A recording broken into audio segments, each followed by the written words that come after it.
आप देख सकते हैं कि यहाँ अवतरण दिवस के उपलक्ष्य में ये 3 दिवसीय कार्यक्रम रखा गया था।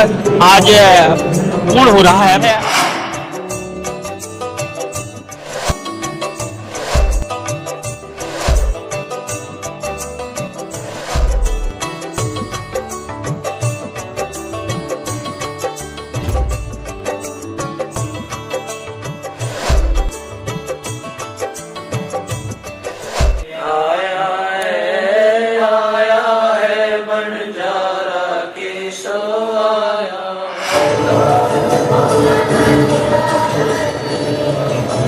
ये भोग की वाणी आपने सुना है और भोग की वाणी के बाद जो ये अभी जो है कुछ भोग की प्रसाद वहाँ स्थान पर रखी जाएगी। इसके बाद में यहाँ श्रद्धालुओं को वह प्रसाद दिया जाएगा। आइए चलते हैं, कुछ जानकारी लेते हैं। सर आपका?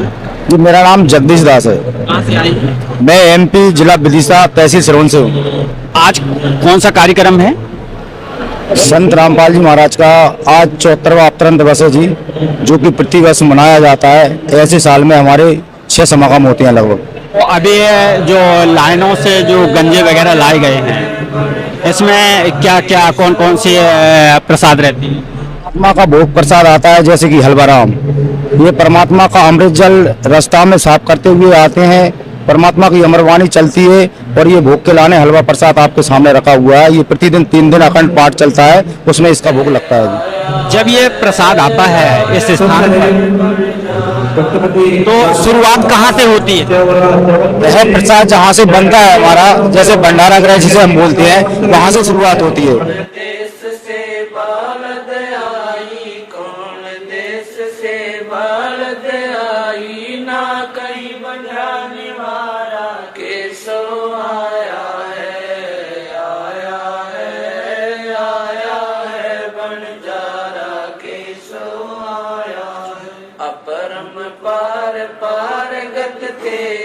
अपरम पार पार गत तेरी कित उतरी जलधारा के सो आया है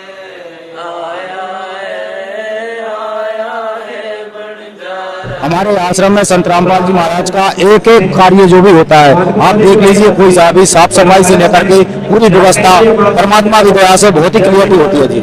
यहाँ विशेष टीम बनाई जाती है, मालिक की दया से जो सेवादार होते हैं उनकी टीम बनाई जाती है। एक टीम के आधार से ऐसा कोई भी संगत, हमारे भगत आत्मा, जगत की आत्मा भी यहाँ पे आती है। पूरे विश्व को निमंत्रण दिया जाता है। यहाँ पे ये विशाल भंडारे में 3 दिन जो भंडारा चलता है, इसमें पूरे विश्व को आमंत्रित किया जाता है। फेसबुक के माध्यम से, निमंत्रणों के माध्यम से आपने देखा होगा, शायद आपको भी कार्ड पहुंचा होगा, न्यूज वालों को भी पहुंचता ही है।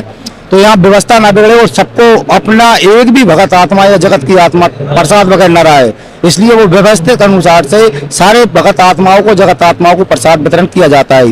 एक भी भगत या जगत की पुण्यात्मा बिना प्रसाद के नहीं रह सकती। बहुत ही सिस्टमिक तरीके से प्रसाद का वितरण होता है।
इस आश्रम में प्रसाद में कैसी शुद्धता रखते हैं? देखिए जी, सबसे प्रथम तो हमारे जो सेवादार होते हैं वहाँ प्रसाद बनाने वाले या लाने वाले, तो सबसे प्रथम नहाते हैं, अच्छे कपड़े भी पहनाए जाते हैं, उनको सर के बाल ना जड़ें, इससे उनको जो हेड कैप बोला जाता है, आप देख भी रहे होंगे सभी सेवादारों के यहाँ लगा हुआ है, वो लगाया जाता है। और हाथों में हमारे ग्लव्स पहने जाते हैं, मुंह पे मास्क लगाया जाता है, सारी व्यवस्थाएं ये सारी की जाती है। मालिक की दया से यहाँ कोई भी चीज, कोई भी सामग्री गिनती से नहीं दी जाती। यहाँ रेगुलर भंडारा चलता है, चाहे प्रसाद हो, चाहे अन्य हमारा भंडारा हो, ये रेगुलर ही चलता रहेगा। अभी यदि शाम तक भी भगत आएंगे जगत की पुण्यात्मा, उनको भी हलवा राम मिलेगा जी। जी, मैं महेंद्र दास जिला भोपाल से हूँ। यहाँ हाल सेवादार के रूप में सेवाएं देखता हूँ। कितने लोगों की टीम रखते हैं आप अपने नीचे? देखिए, टीम तो ऐसी रहती है कि यहाँ पे लगभग 200-300 के लगभग में कार्यकर्ता, जो सेवादार जिन्हें कहा जाता है, वो रहते हैं और उन्हें जो भी सेवा बताई जाती है वो सेवाएं तत्परता से करते हैं। एक अचंभा जैसे लग रहा है, क्योंकि हम लोग जाते हैं और भी बड़े बड़े प्रोग्राम में, राजनीति में क्षेत्र में जाते हैं, प्रशासन की बड़ी मशक्कत होती है, सिक्योरिटी लगाई जाती है, लेकिन यहाँ तो एक भी सिक्योरिटी नहीं दिख रही प्रशासन की तरफ से। आप लोग कैसे मैनेज कर लेते हैं इस आश्रम में?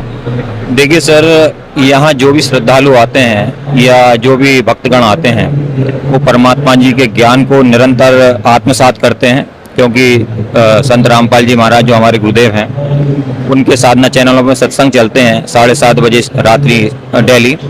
उनका श्रवण मनन जो श्रद्धालु या जो जगत की आत्माएं, भगत आत्माएं जो प्रतिदिन करती हैं, और उन्हीं सत्संगों के माध्यम से वो अपने अंदर उस ज्ञान को लेकर और परमात्मा के इस दरबार में आते हैं और वो अपना अनुशासन बताते हैं, जिसमें किसी पुलिस प्रशासन की हमें जरूरत नहीं लगती है।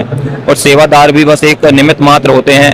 बाकी सारी संगत जो भी आती है वो अपने स्तर से परमात्मा जी के ज्ञान के आधार पे वो नियम में रहकर ही अपने सब प्रसाद पाती हैं, भंडारा करती हैं, और यहाँ पे 1 दिन 2 दिन 3 दिन जो भी रुकना होता है वो रुकती हैं। रहने, खाने पीने में क्या क्या सुविधाएं रहती हैं लोगों को?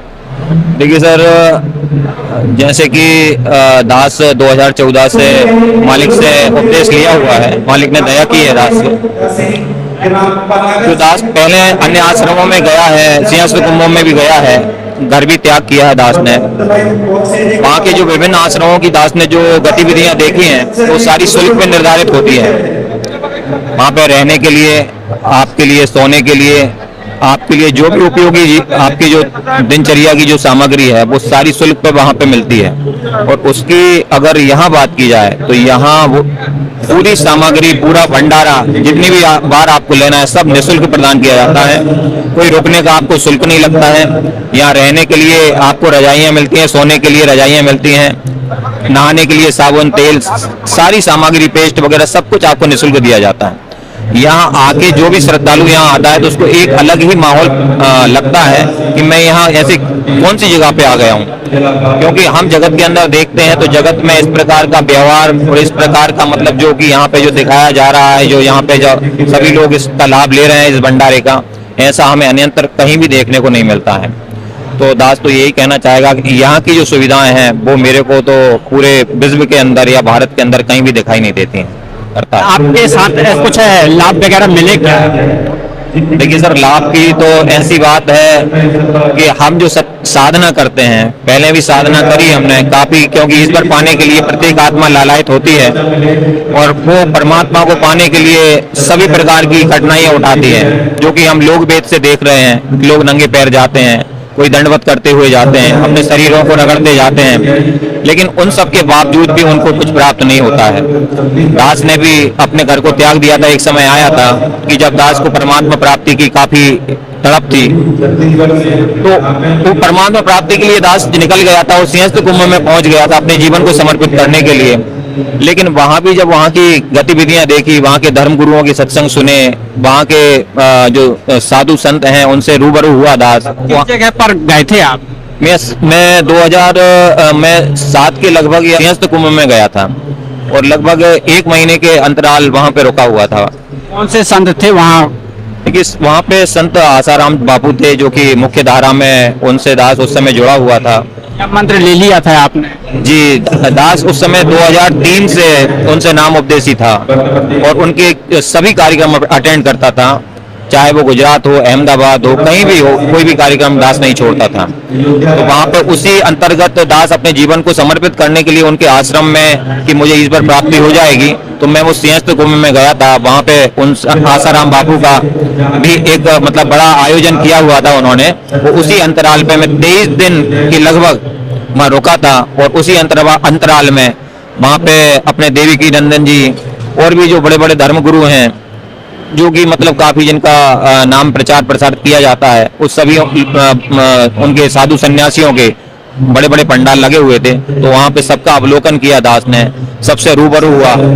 लेकिन वहां पे दास के जो प्रश्न उत्तर थे कि जीवात्मा कहाँ से आती है, कहाँ को जाएगी, और अंत में वो पूर्ण परमात्मा कौन है जिसकी भक्ति करने से हमें पूर्ण मोक्ष प्राप्त हो जाता है, वो जानकारी मुझे वहां पे मेरे प्रश्नों का मतलब समाधान मुझे कहीं भी नहीं मिला है। जब वहां से दास आ गया तो इसके बाद भी दास उसी इच्छा में था कि हे परमात्मा आप कब मिलोगे दास को। तो परमात्मा की दया हुई, दास को 2014 से पहले एक ज्ञान गंगा पुस्तक मिली। उस ज्ञान गंगा का दास ने अवलोकन किया। जब परमात्मा का ज्ञान पहली बार दास ने पढ़ा सुना तो दास को यकीन नहीं कर पाया, क्योंकि दास जो जन्म से साधना कर रहा था जो लोक वेद के आधार पे, उस साधना में जमीन आसमान का अंतर था। जब परमात्मा जी की दया हुई, दास ने उस पुस्तक को 3 दिन रात दिन करके 3 दिन में पढ़ डाली। और पढ़ने के बाद सदगुरुदेव जी का किसी भक्तात्मा द्वारा कार्ड भी दिया गया, जो कि चिप को मैंने सुना।